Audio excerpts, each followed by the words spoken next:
आरोही ने कहा, आपको कौन देख रहा है? मैं तो रावत कॉर्पोरेशन की बिल्डिंग को देख रही हूँ। ये सुनकर अद्विजय बोला, लगता है बिल्डिंग के पास कुछ ज्यादा ही अच्छी बॉडी है, तभी तुम बार बार अपनी जीभ अपने होठों पर फिरा रही हो। इस पर आरोही का मुंह हैरानी से खुल गया। उसने ऐसा नहीं किया था, मगर जब अद्विजय ने ऐसा कहा तो उसे लगा कि शायद उसने अनजाने में ऐसा किया हो, जिस वजह से वो शर्मिंदा फी करने लगी। जब वो दोनों रावत विया पहुंचे तो धानी ने आकर दोनों के पैरों को गले लगा लिया। अद्विजय ने उसे अपनी गोद में उठा लिया। आरोही गर्म शॉवर लेने चली गई, वहीं अपने बेडरूम की ओर चली गई। वहीं एक दूसरे रूम में पृथा गुस्से से घर कर मानव को देख रही थी। दोनों के बीच प्यार था, एक प्यारा बेटा था, लेकिन अब काफी बड़ी दरार भी आ चुकी थी और वो दरार वक्त के साथ भी भर नहीं सकी थी। प्रेगनेंसी के टाइम पर अद्विजय ने अपनी कजन की दोस्त के साथ अफेयर रखा था, जो बात एक दिन प्रीता को पता चल गई थी और वो तब से मानव से दूर रहना चाहती थी, उसे तलाक देना चाहती थी। मगर मानव कभी इस चीज के लिए नहीं माना और उसने ये तक भी एडमिट नहीं किया कि उसने कभी उसे धोखा दिया था। लेकिन प्रीता तो उसे इस बात से और खफा होती चली गई थी। आखिर में मानव ने ये बात एडमिट की कि उसने प्रीता को धोखा दिया है, क्योंकि अगर वो ये नहीं कहता तो प्रीता उसे छोड़कर वाकई में कहीं चली जाती। वो थोड़े सन की दिमाग की थी, गुस्से में वो पागल सी हो जाती थी और मानव अपने परिवार को जोड़े रखने के लिए कुछ भी करने के लिए तैयार था। इसलिए गलती ना होते हुए भी उसने अपनी गलती एक्सेप्ट कर ली थी। लेकिन वही प्रीता मन में ये मानकर रहती थी कि जब वो प्रेग्नेंट थी, अकेली थी, तब उसका पति किसी और लड़की के साथ रातें बिता रहा था इसी बीच। जब उन दोनों के कमरे में गर्वित आया तो उन दोनों ने ऐसे एक्ट किया कि दोनों में काफी हेल्दी कन्वर्सेशन चल रही थी। वही आरोही एक स्ट्रांग कॉफी पीते हुए बालकनी में खड़ी थी। उसने अचानक बालकनी में खड़े हुए एक लड़की को चोरी चुपके से विला के मैन गेट पर खड़े देखा, जो कि बाहर खड़े सिक्योरिटी गार्ड को देखकर वापस अंदर आने लगी। आते हुए वो फार्म हाउस की ओर चली गई। ये देखकर आरोही थोड़ी कंफ्यूज हुई। जब अद्विजय उसके पास आया तो आरोही ने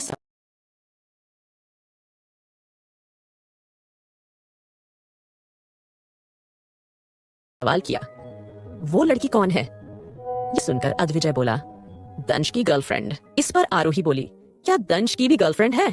ये सुनते ही अद्विजय ने हाँ में सर हिला दिया। आरोही बोली, मैं उससे मिलना चाहूंगी। ये सुनकर अद्विजय बोला, जरूर, लेकिन पहले जाओ, तैयार हो जाओ। आरोही बोली, किस लिए? अद्विजय बोला, तुम्हें आज डिनर करने से पहले 10 बाहर राउंड लगाने होंगे।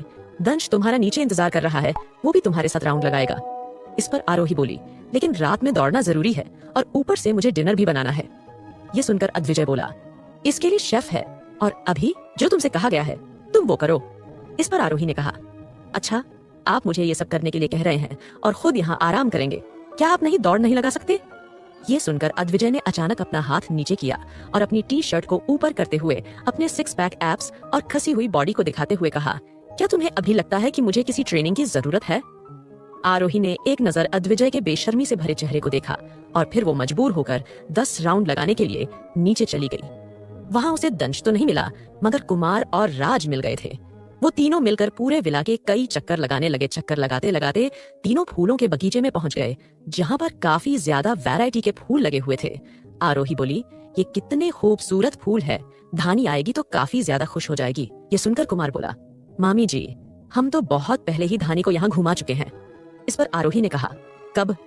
ये सुनकर दोनों ने कोई जवाब नहीं दिया। आरोही को समझ आया कि वो जब ऑफिस जाती है तो धानी काफी अकेली रहती होगी, इस वजह से ये लोग उसके साथ रहते थे, घूमते थे। आरोही अचानक खुद ही मन में बोली, लगता है मैं काफी बुरी माँ बनती जा रही हूँ। न मैं अपनी बेटी को टाइम दे पा रही हूँ और न मैं उसके लिए कुछ कर पा रही हूँ। वैसे शायद कुछ कर सकती हूँ। कुछ दिनों बाद धानी का जन्मदिन है, मैं उसके लिए एक अच्छा बर्थडे प्लान करूंगी। आरोही को गहरी सोच में खोया देख कुमार ने आरोही के कंधे पर हाथ रखा और बोला, मामी जी क्या हुआ?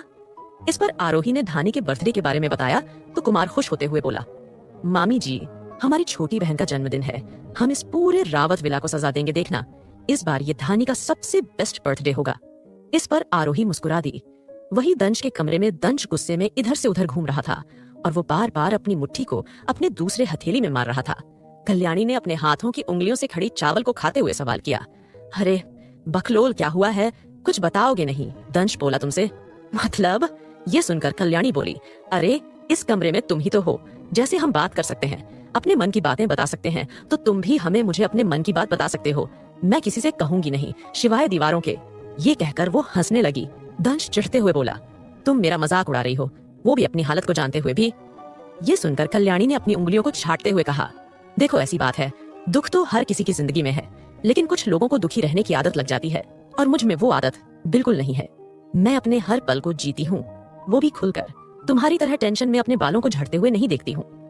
ये सुनकर अचानक दंश से अपने सिर पर हाथ रखे और कुछ बालों को उपाड़ने की कोशिश की। जब उसके हाथ में काफी कम बाल आए तो उसने राहत की सांस ली।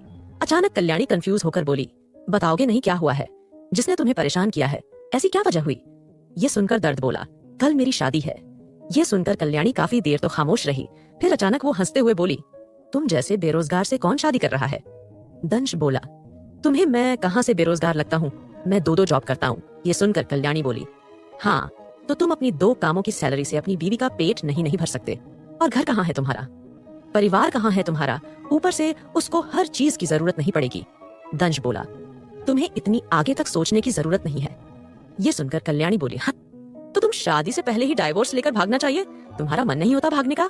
दंश बोला, कुछ ऐसा ही समझ लो, मगर मजबूरी है। ये सुनकर कल्याणी हैरान रह गई। अगले दिन दंश अपने सबसे बेस्ट कपड़े पहनकर अग्रवाल हाउस पहुंच गया।